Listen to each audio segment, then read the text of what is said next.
Lee has mentioned, one of the most significant award our organization gives to someone is a Dr. Go Lifetime Achievement Award. Every year, a nomination committee of 5 people collect nominations, consider them, deliberate them, and then forward their recommendation APA board, which finally approves it.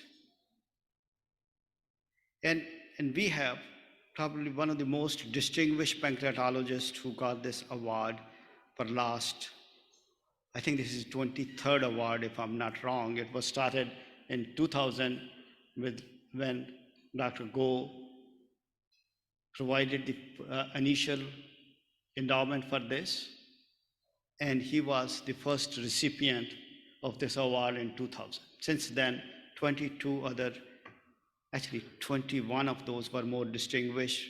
They made an exception for me in 2014. So we have, many very distinguished scientists, pancreatologists got this award. Dr. Go has continued his legacy of supporting APA. Not only, I used to call him father of APA, but now I think he's more like grandfather of APA, because their third generation of pancreatologists have come. So he is now the grandfather of APA. And he continued to support APA, not only by supporting emotionally or physically, because he ran Pancreas Journal, which was a lot of work. He comes to the meeting every year, supports young people. I know many young people come to him and ask his advice, and he's there. I don't know about others, but he has been my mentor in chief for the last 30 years. And anytime I have, whether it's personal, family, whatever, he's there for us, along with Friska, his beloved wife, someone we admire, who unfortunately passed away 2 years back. But she and he still continue to support APA. Just so that you know, just 4 days back, I get a call from his accountant that a significant check is in the mail to support APA. Just 4 days back. I haven't received it, but this check is in the mail. So I presume we will get it, Bill. So I think, thank you, Bill. I was going to ask you to get up, but I think it's easier if you continue sitting there. But thank you.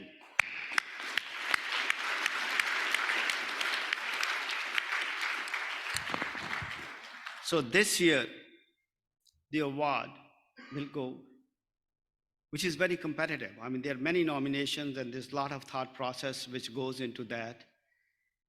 And we have really very active committee this year, and it was under the leadership of Dr. Suresh Chari.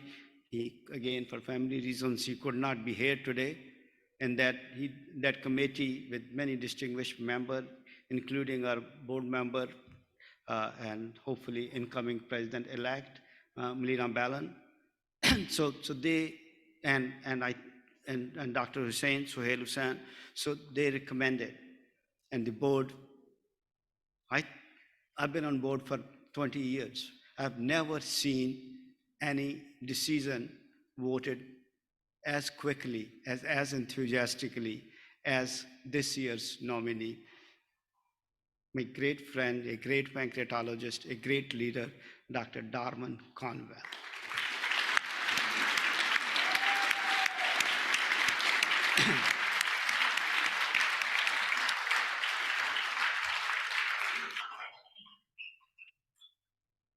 Darwin started coming to Pancreas meeting in Chicago and have not missed one since then.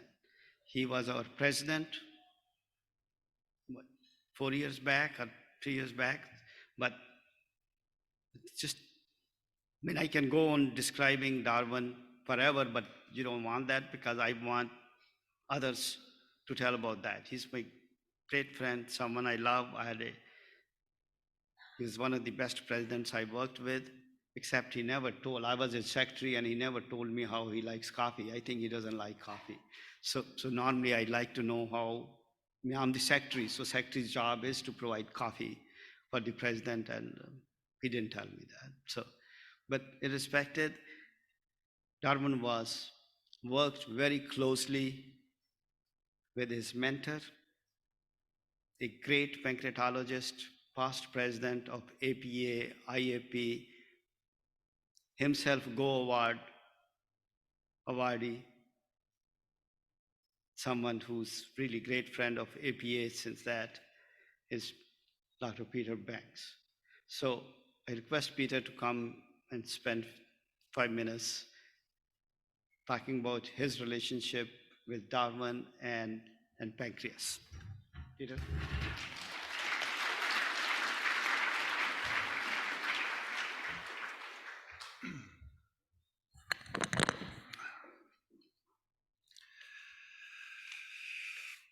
Good evening. Can you all hear me in the back? Good. So I've been asked to talk about Darwin as a person who I got to know so very well when we spent 6 years working together. And some of the things that I think are important for you to know.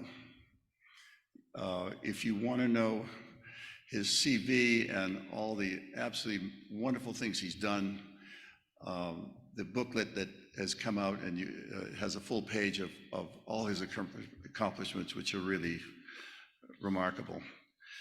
Let me start by saying that any one of us who has success, none of us did it on our own. As I say, it takes a village. And it's always helpful if you have someone at your side every step along the way.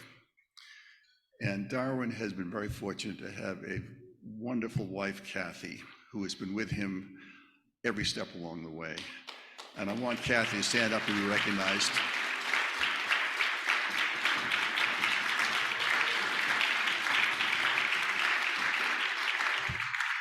This is a truly remarkable lady who's a very close friend, and wonderful to see you.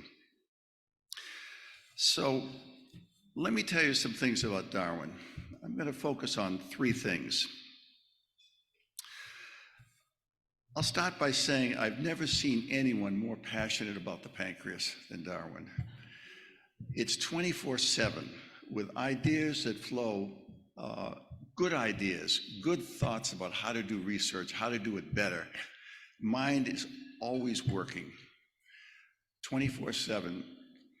The thing I could never figure out, and Beecham, I think, will agree with me on this, is the 3 a.m. emails we always got.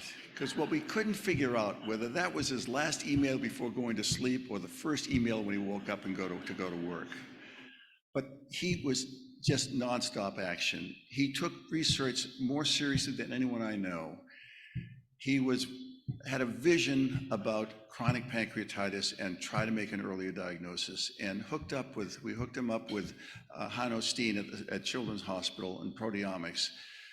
And Darwin not only did the research with and actually did the work there to understand proteomics. I'm told he did not destroy any equipment along the way, but to his credit, he wanted to know as a scientist exactly what proteomics had to offer, and I consider that a great tribute. I saw that he had incredible leadership skills. It was never about him. It was always about the science. It was always about supporting younger people in their research. And he was absolutely passionate about that. I've never seen anyone prepare someone for a national talk as well as Darwin would do that. He was absolutely committed to other people's success. I've never seen anyone work harder, 24/7, 3 a.m., you know the drill. I never saw anyone who made better decisions, because sometimes our research doesn't go so well, and you have to make a decision about whether this is worth publishing or whether we should abandon that and go on to something different. And being a good leader means making good decisions, and he always made good decisions. And the third thing is, Darwin Conwell is a really good human being. I have never seen anyone with more empathy than what Darwin demonstrated. In the hospital, people gravitated to him because they knew that he was very much interested in their welfare, both inside the hospital in terms of the work they did, but in their family. Patients that he took care of that then when he left, I began to take care of, just do not stop talking about him. But his empathy and his commitment was not only in the hospital, but outside the hospital. And I know that because I have a patient who a few years ago looked up on the wall and saw Darwin's photograph and said, "That's Dr. Darwin Conwell." I said, "Well, how do you know that?" He said, "Well, he was a member of my church. And every time he's come in, this person has regaled me with stories about all the things that Darwin did to help members of that congregation, including seeing them in the hospital when they were ill and needed support." He also told me some humorous things. He said he remembers on at least one occasion, the parking lot at the church being very small, that people had trouble parking. And Darwin was out there helping people park their cars so they could go to church on time. Is that true, Darwin? It's true. But I saw that personally. I should tell you that Darwin came to work with me, not necessarily because he warmed up to me so very quickly, or that he warmed up to our hospital, or they even warmed up to the dean of the medical school, because we'd spent over a year trying to convince him to come. And the person who convinced him was my wife, who, and Darwin just told the story, talked to her for over an hour, and that convinced him to come to the Brigham, which was a wonderful decision. But that established a relationship and a bond, which has lasted for a long time, not long enough, I'm afraid, because while he was with me, my wife developed Alzheimer's disease and failed to such an extent that ended up having to be taken care of in a facility. And Darwin visited her before he left to go to Ohio State to say goodbye. He did that at a time that my wife, I'm sure, was no longer able to recognize anybody, but he made a decision. He wanted to say goodbye to someone that was very special in his life. So what can I say about Darwin Conwell? Well, I can say that he's just an extraordinary human being. I admire him greatly. I love Darwin Conwell as if we were a member of my own family. And what would you like to say if you were standing here? What would you like to say to Darwin? Well, I have a couple of thoughts. The first is, and I will speak for all of us, Darwin, we thank you for your leadership in making us all better physicians and better people. We thank you for all the help you've given to so many people throughout the country, throughout the world, in your many roles as a clinician, a teacher, a mentor, an investigator, an administrator, and a national and international thought leader. I cannot think of anyone more deserving of this GO Award than Darwin Conwell. Thank you.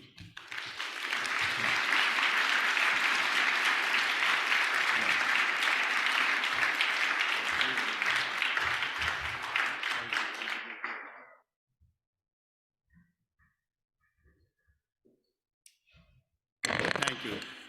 Thank you, Peter, for an amazing stories and amazing introduction for Darwin. So, Dr. Banks was Darwin's mentor. But now, to introduce him, we have selected other way around.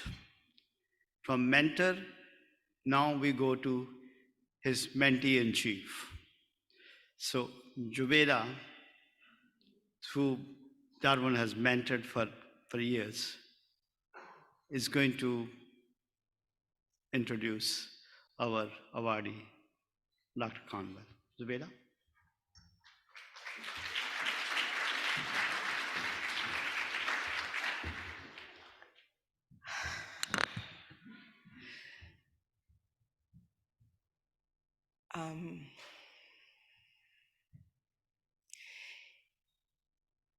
I'm a little speechless because it's such an honor to be standing here in front of all of you. Maisam, I'm sorry, I cannot promise. I cannot promise what I promised you. My first APA was in 2006, and I want you all to know how important the APA has been for me in my career. It was then in 2014 that I met Dr. Conwell, Darwin Conwell, early in the morning at Kona, Hawaii, very, very early. Like MDs, you don't realize how early 7 a.m. in the morning is for a PhD. Then Hawaii time, that's even earlier. I had to give a 5-minute talk about my poster, and I gave my talk. It was very early, and actually I didn't think anybody was gonna be in the audience because it was so early. Emphasize on the early part. There was a few people in the audience, and I just happened to sit after my talk next to this amazing gentleman. And if everybody knows Darwin, everybody knows that he will give you a little card, introduce himself, and he's always recruiting. He's probably recruiting right now. He's like, "Are you looking for a job? That was a great talk. Thank you so much." And I'm like, "As a matter of fact, I was." But I left it there. I thought he was just being kind and nice. And I remember being on one of the receptions, and he kept at me asking me, "Can you send me your CV? I truly want you to consider Ohio State for you to come and start your lab and build your career. It's an amazing opportunity." And I'm like, okay, I will consider it. I was applying for other places too. And I remember, I don't think Anirban is here, but I remember talking to Anirban because I was at MD Anderson at the time. And he's like, "You do know who Darwin is, right?" And I'm like, uh-oh. Actually, I didn't know who Darwin was. I was a PhD as a basic scientist, molecular biologist, cancer biologist. I didn't know who this amazing pancreatologist was. But at that exact moment, I was like, I wanted the earth to swallow me. And if there's any Hispanics around here, I know there's at least one. Trágame tierra, por favor. Trágame tierra. It really literally means earth swallow me right now because I feel very embarrassed because I didn't know this person. And Anirban looked back at me and say, "This is the person that if he offers you a job, you are gonna take it." And I'm like, okay, backtrack. I'm Puerto Rican. You know what that means? Warm weather. You know what that also means? Darwin was in Ohio. And it was November. My husband was at that meeting. And I went back to the room and I said, "Hey, there's this guy who came to me and he wants me to consider Ohio State." And he was in the room watching football and Ohio State was playing. And he's like, "Can you look at the TV right now?" And I'm like, "Yeah, I can see it." You know what you're seeing? That's snow. They're playing at Ohio State and it's snowing. We're not going to Ohio. And I'm like, well, hold on.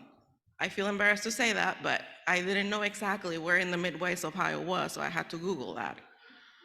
And I'm like, okay, no Ohio, go back to the meeting. I think the rest is history, right? You all know I went to Ohio. Why did I went to Ohio? Darwin, if you don't know who Darwin is, please make sure you make a point to know who Darwin is. I really wish on all of you, I mean, Dr. Banks said it well, really wish on all of you that you go through your career having a mentor like Darwin. Because, I mean, I even forgot I had slides. It is just amazing to see. And I have to give credit also to where credit is due, because the center of Dr. Conwell's world is his family. And it doesn't matter how hard or how many grants we have to write and how many papers we have to publish to meet our metrics. He makes it a point that family is first. And I have not seen a man talk so highly and proud of his wife, besides my husband, sorry, than Dr. Conwell talk about Kathy Conwell. It is the center of this world. And on behalf of Darwin, I am going to tell everybody this amazing advice, and that is, remember that at the core of who you are is family, because sometimes institutions don't love you back. Sometimes, interpret that the way you want. Family will love you back. And if something were to happen tomorrow, it is family who will be there. So this is one of the most essence pictures that I love about the two of you. I do want to remind everybody, not everybody has seen this, but this is Darwin in his early days. This is a high school picture. And that is his science fair project on the enzymatic process of digestion. I don't have to talk about the junior faculty facts, but I do have to remember, I think this is very, that Dr. Benz came and talked about him, because you kind of talk about mentor-mentee, right?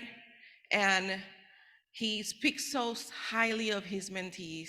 It is just amazing. And when he came to Ohio State, now remember, this was when I met him, was 2014. He migrated me and my family somehow from the South to Ohio. And this is how it looked. This is one of the pictures I have of how it looked in 2013 when he joined Ohio State. This is how it looked, pardon the mask, because it was 2021 and pandemic. But I want you to see how the division of gastroenterology grew. And I want you to also notice something that is very, very important and very dear to his heart. That is the fact that he was very intentional about increasing the amount of women faculty that were in the division. And not only that,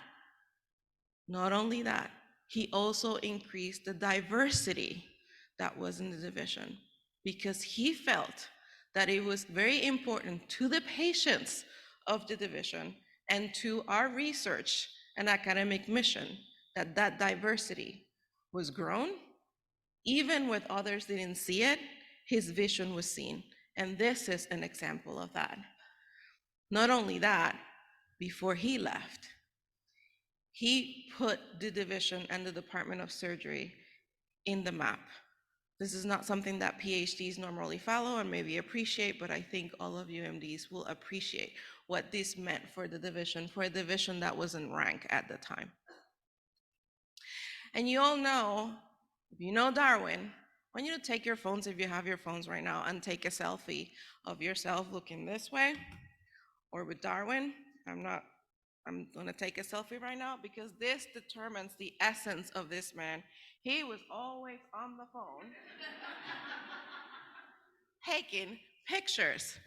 And when I mean taking pictures, poor Kathy every year will have to put all these pictures together, thousands of pictures, into a booklet that he will give us as a faculty at the end of the year, as a year review of the division. It was amazing. I have them all. And he was so proud and he was so happy during all of this. He was president of the APA.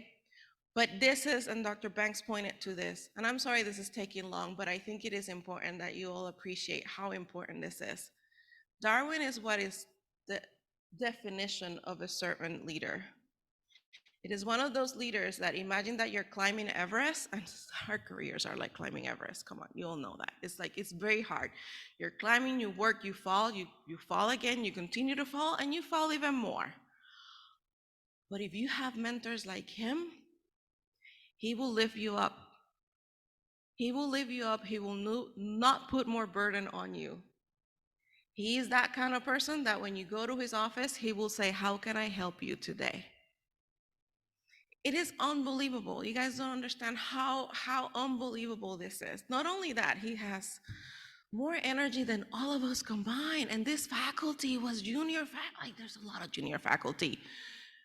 He was like the Energizer Bunny. Like between taking all these pictures and all the energy and the emails at 3 a.m. in the morning and the texts, oh my God, and the calls.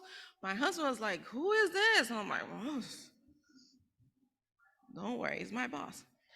So then he left. He went to University of Kentucky. And I remember he sending me this picture. Do you remember when you texted me that picture?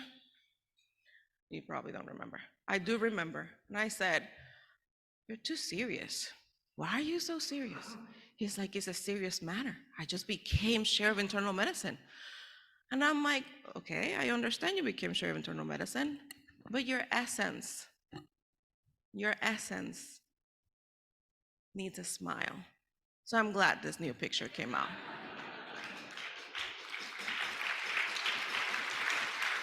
Right? It's the first thing I said. And I do have to say, this is Darwin. Can I say it? This is to me, and I say it with a hole in my heart, with my hand in my heart. This is Darwin 2.0. Darwin moved to the University of Kentucky. We miss him dearly at Ohio State. That's George, like new chief, like you're good. Don't worry. We miss him dearly, but I knew, and I told him 100,000 times, God has a purpose. God has a purpose, and you build a division that will stand on its own and will continue to grow. Now bigger and better things are there for you. So look at this smile, him serving to his patients and doing what he loves to do, loves the pancreas, loves treating patients, service to the community, right? I have to show you the pictures. He just takes pictures all the time. Service to the community, building an amazing department of internal medicine. I mean, the University of Kentucky has won the lottery with him, right? He reached the 6th floor. 60, my sister says, like, she's in the 5th floor. No, she's still on the 4th floor, but anyway, I'm early 4. He has reached the 6th floor. He turned 60, right? He continues to empower others in a selfless manner. And he now decided that he was gonna run every weekend, and every weekend there's a disease to cure and run 5K for. So again, Darwin 2.0 has taken care of his health. I don't think he sends that many 3 a.m. emails anymore. And he doesn't? He does? Okay. We need to work on that. There is the automatic programmer to send it at 9 a.m. or a very decent time. Okay, Kathy, come on, let's work on that. Okay. And then, of course, taking care of his health. And so it is my greatest honor and pleasure to continue to congratulate Dr. Darwin Conwell in such an amazing Lifetime Achievement Award.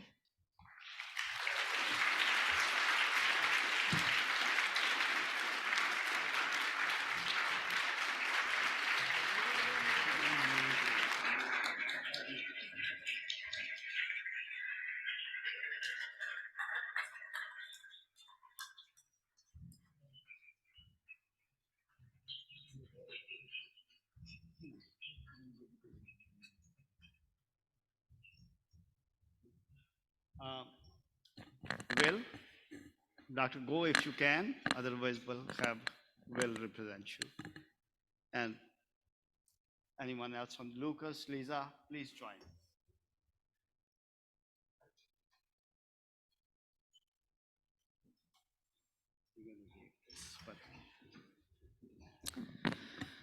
So I'm proud to announce the Wei Liang and Friska Gold Lifetime Achievement Award presented to Darwin Conwell, MD.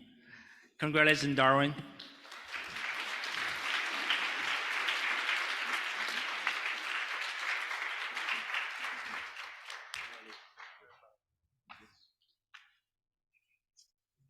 We need Kathy up here. Kathy. Where's Kathy? Kathy, you deserve this more than he does.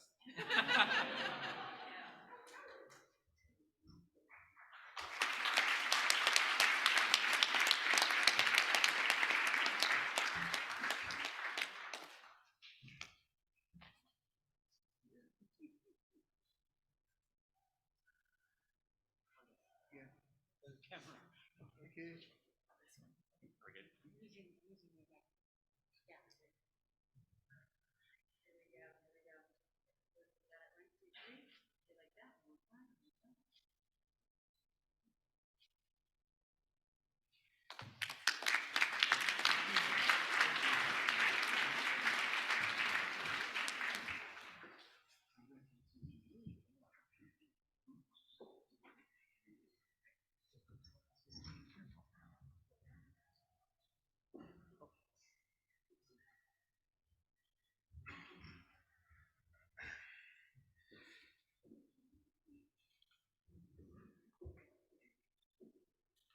Going to use some new technology here.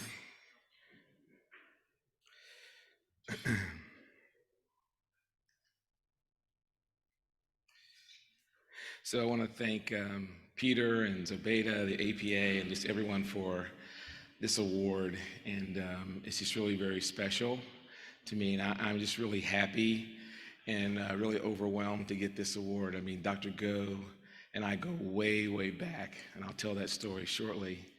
But I really want to just thank God for just helping me do what I do, and my family, and everyone knows about Kathy and her family, Debbie, who's here, who's representing the family. They all have been very, very supportive.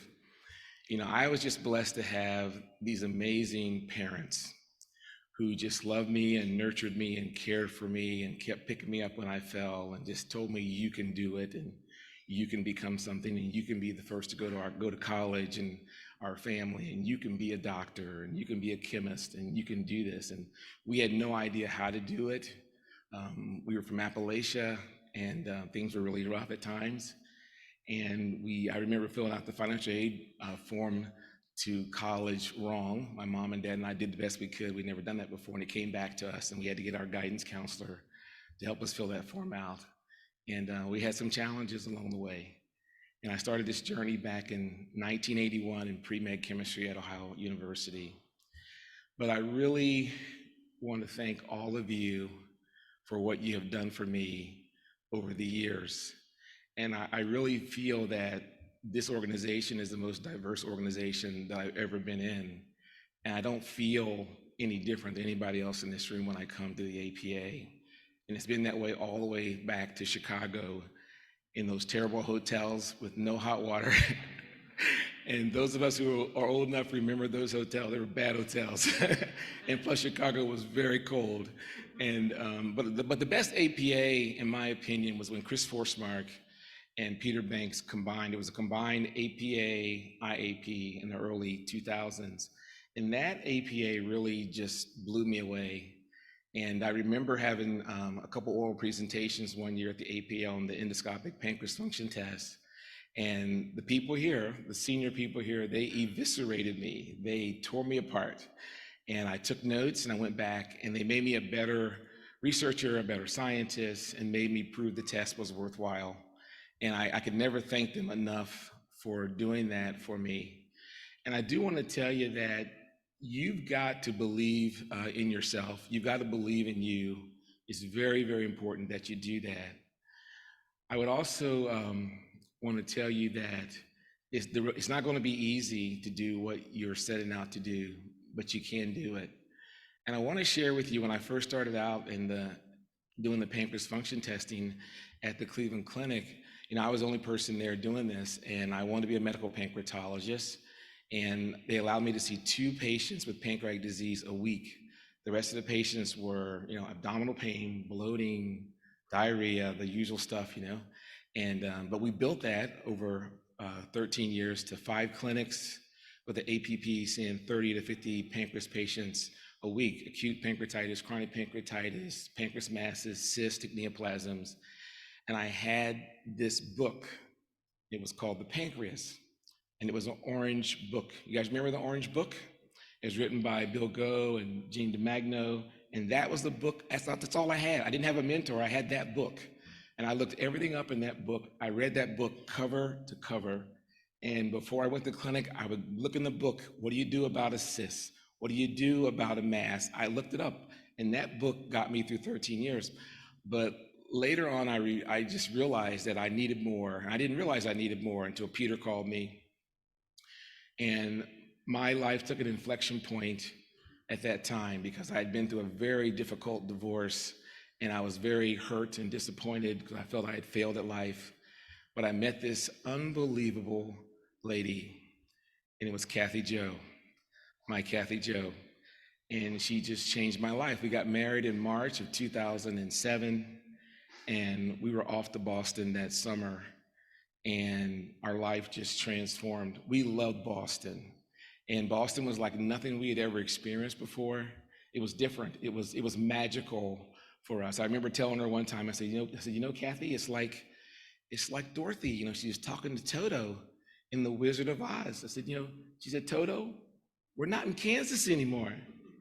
And Kathy doesn't like us when I say this because we were having some difficult times, and I would always say, Kathy, we're not in Ohio anymore.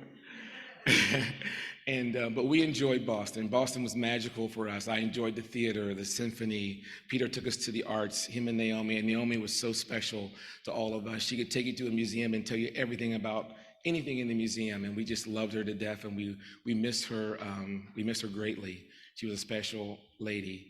It was hard to see her in the nursing home the way she was, but she loved Peter, she loved us, she loved her family. It was just she was a great lady. I will tell you though, in Boston at the Brigham, academia was just supreme for us. And where is Vikesh? Vikesh, where are you? Stand up, Vikesh. Vikesh, stand up. Where's Boo Boo? Beechin, where are you? Where are you? Stand up, Boo Boo. And so these are my two fellows I work with. They've now gone on to be NIH funded, and they're just phenomenal people. And I would just want to say thank you guys. Love you guys. Love those guys. Love those guys. With Peter's mentorship, we wrote over, I think one time I counted 55 to 56 papers in 6 to 7 years. We had a lot of oral presentations, got an NIH grant. I mean, we cranked it out. It was so much fun. I mean, research is like a drug. I mean, if you love it, you love it. You just love it.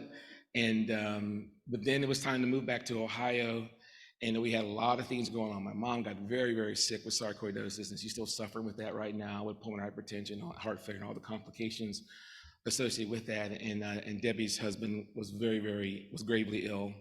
And we just need to get back to Ohio. We kept flying back and forth. Kathy was flying back and forth. I said, you know what? Our family needs us in Ohio. And to leave Harvard is not easy, but we did that, knowing it was the right thing to do.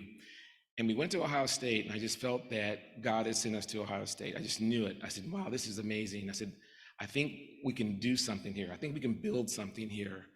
And the first person I recruited, I was at DDW before I actually had signed the contract, but the rumor was out I was coming, and I got an email from Phil Hart. And I recruited Phil Hart to Ohio State. And the rest is history, Once you get Phil's an Eagle Scout. Trustworthy, loyal, helpful, friendly, courteous, kind, obedient, brave, thrifty, clean, and reverent. And that's Phil. That's Phil. Where's Phil? Phil, where are you?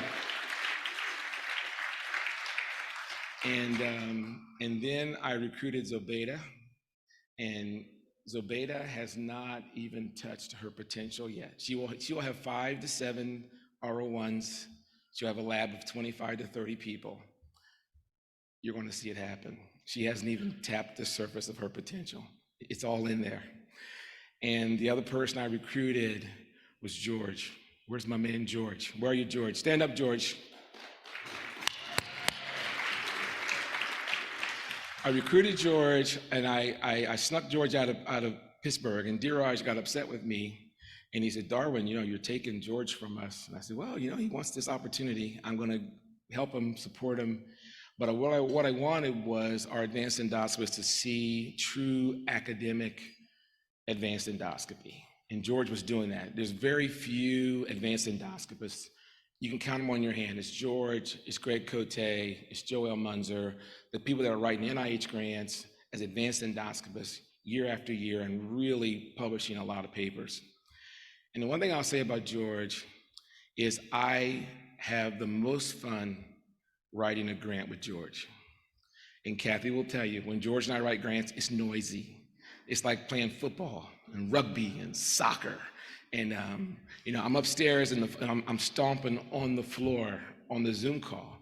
And one Super Bowl Sunday for the T1D APC grant, it was Super Bowl Sunday. George and I met at the office, and we were writing. And you know what it's like when you get in the zone, you can't leave the zone. When you're there and your brain is clicking, you remember the articles, you can complete the sentences, you know the references, and things are just flowing. And it was Super Bowl Sunday, and he called his wife, Bessie. I called Kathy. I said, listen, we are not coming home for the Super Bowl. Can we stay here? And your family has to understand your joy, and it's a big part of your joy. And we were high-fiving each other, and we cranked out that grant. And we had the secret weapon, and our secret weapon was Phil, because Phil is like an English major. He's like an English professor. When Phil reads your grant, it's been read. When you read your major, it's been read, it's been critiqued. Phil is a great writer, so he was our secret weapon. And so we had a great time at Ohio State. I loved it there. Now I'm at Kentucky and finding my way. And it's a great opportunity. I enjoy being there and doing what I'm doing. But I do want to tell you that you've got to balance your family and your career.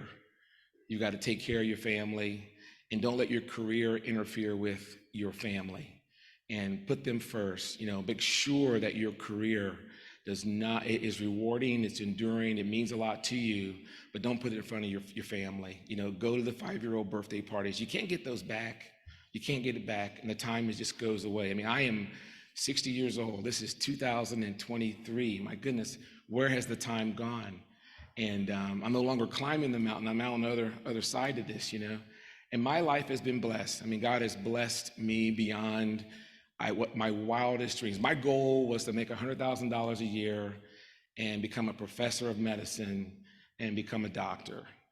And I've been blessed. I'll tell you, I've had 3 endowed chairs, and I just can't even fathom that happening to me. And now I'm a chair of medicine, and I've had so many publications. They just keep coming. And I'm just blessed to be around so many wonderful people that care about me and love me. And I'm just honored to have this award. And Dr. Go means so much to me. When I sent my first paper to Pancreas it was the CCK function test. It was a terrible paper.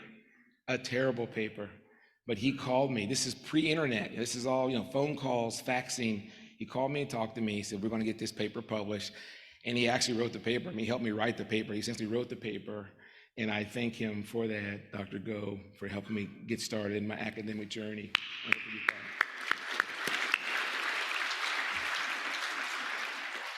He also, later on, when I was with Peter, I wrote a K-24 that was also terrible.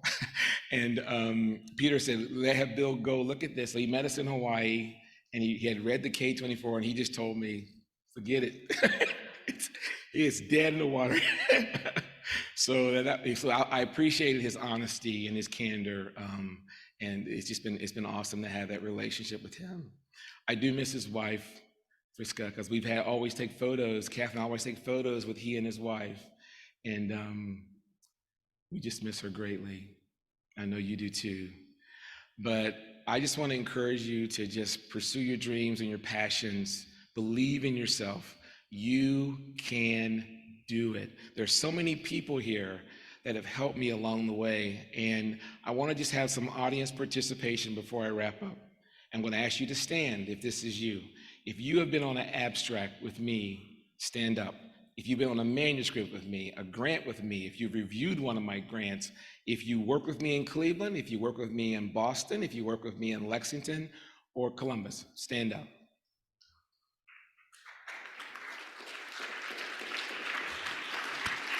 And I want to just say to you, thank you all very much for helping me, because you guys are my village, and it takes a village to get it all done. So thank you so much.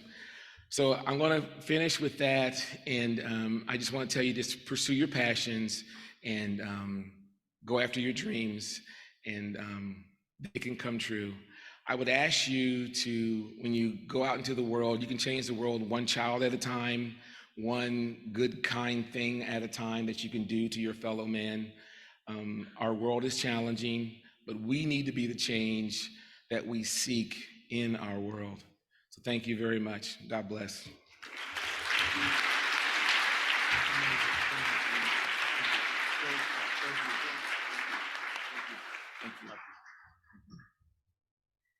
Wow.